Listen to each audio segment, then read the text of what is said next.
Carpe Diem, which means seize the day in Latin, encourages people to enjoy the present moment instead of worrying about the future.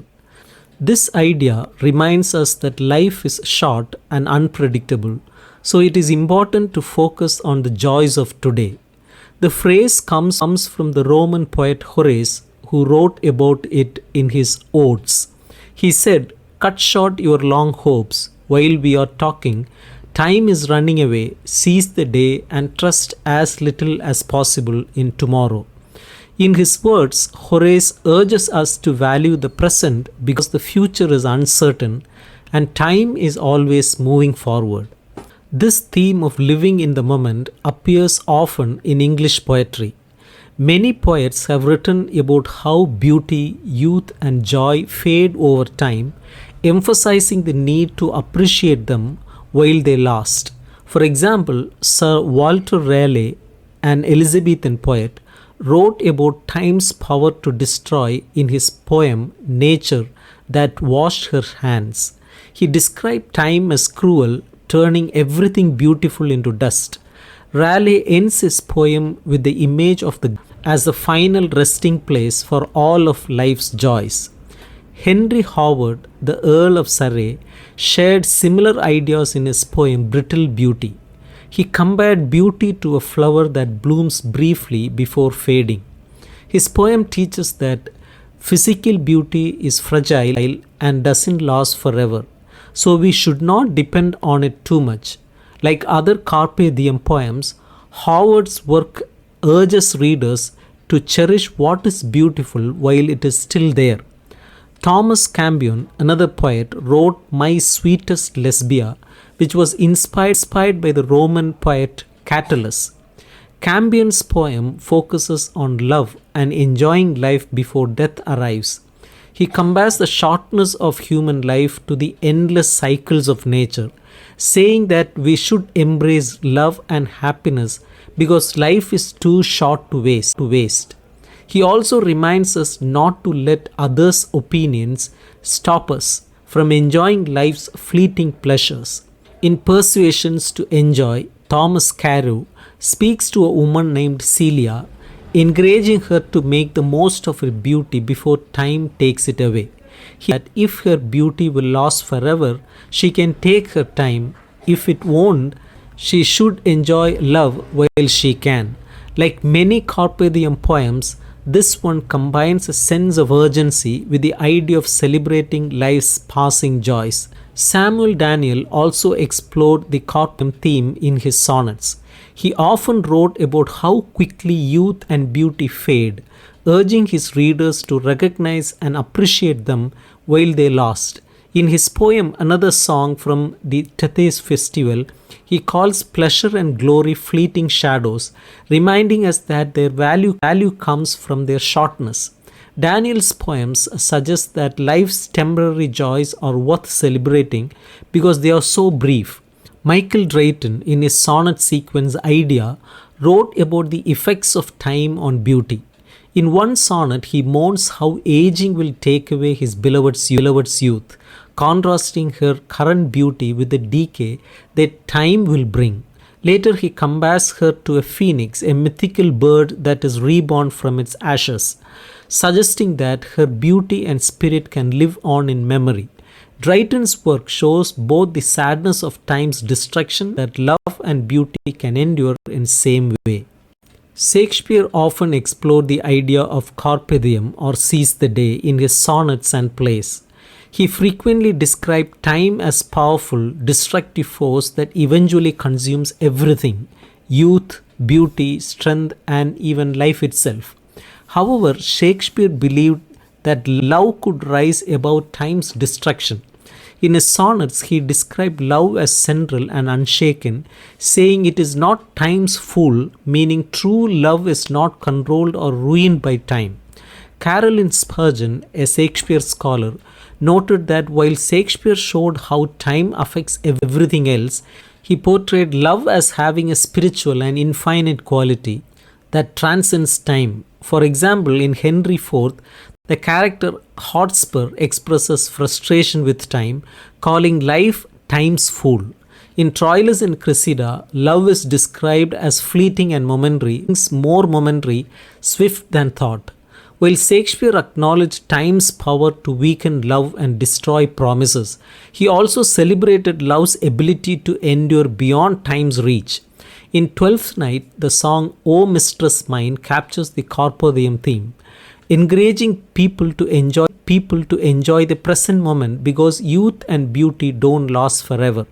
Shakespeare often connected the passage of time with the need to embrace life.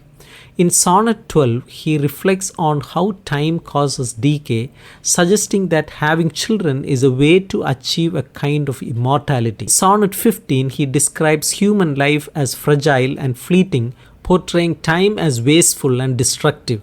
Despite this, Shakespeare believed poetry could fight against time's decay, preserving beauty and love forever.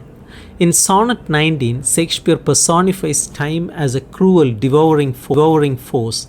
He describes it as something that destroys nature, dulls the claws of lions, and burns the mythical phoenix.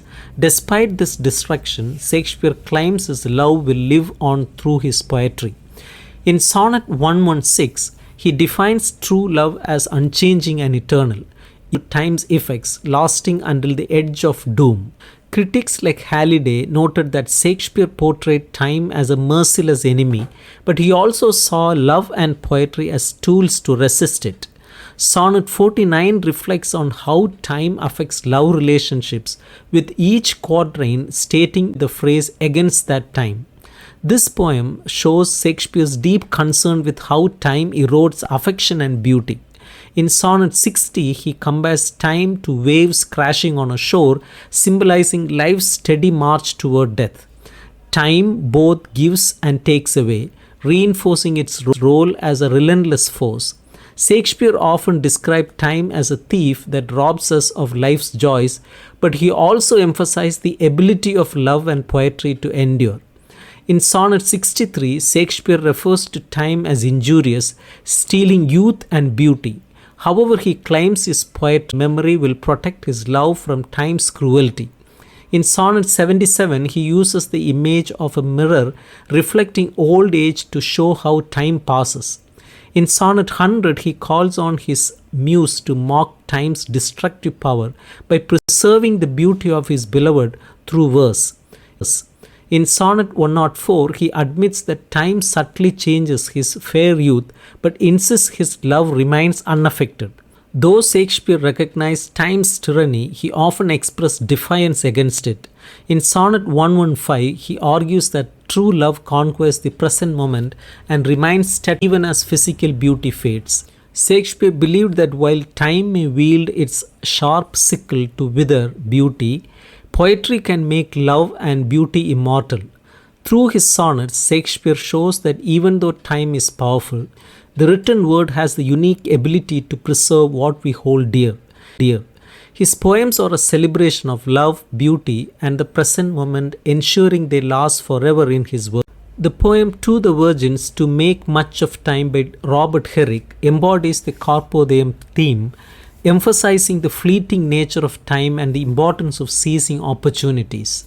Herrick begins by urging young women to gather roses while they can, as life is short and beauty fades.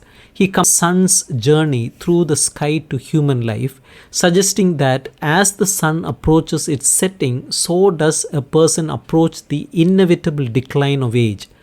Herrick argues that youth, symbolized by the warmth of blood and vitality, is the best time of life, and once it is spent, the succeeding stages grow progressively worse.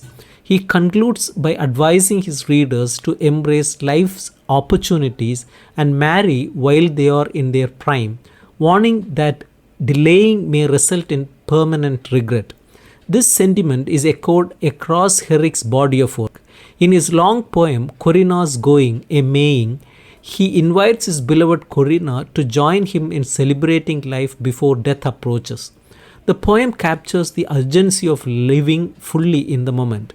Herrick likens the brevity of life to the swift passage of the sun and ephemeral nature of rain or vapor, which once lost can never be reclaimed. He concludes by reminding Corina that life is short and decay is inevitable, urging her to embrace the joys of the present. In Two Daffodils, Herrick compares the short lifespan of daffodil flowers to the brief human life. He laments how quickly these flowers fade, mirroring the transience of youth and vitality. Herrick uses the symbols of the early rising sun and noon to portray youth and middle age respectively. In the second stanza, he further elaborates on the fleeting nature of life, likening it to summer rain and morning dew, both of which vanish in an instant. Through this parallel, Herrick underscores the importance of enjoying life while it lasts. Another Carpe Diem poem, Two Blossoms, expresses similar sentiments. Herrick mourns the short lives of blossoms, which symbolize the fragility of human existence. He marvels at their beauty and questions why they must fall so soon, lamenting that they were born for such a brief delight only to fade into obscurity. The poet reflects on the inevitability of the grave, ultimate destination for all living things. Through these lines, Herrick encourages spreading joy and beauty before time claims everything. The theme of Carpe Diem resonates in the works of other poets as well. Andrew Marvell, in his poem To His Coy Mistress, persuades his beloved to embrace physical union, highlighting the brevity of life and the relentless march of time.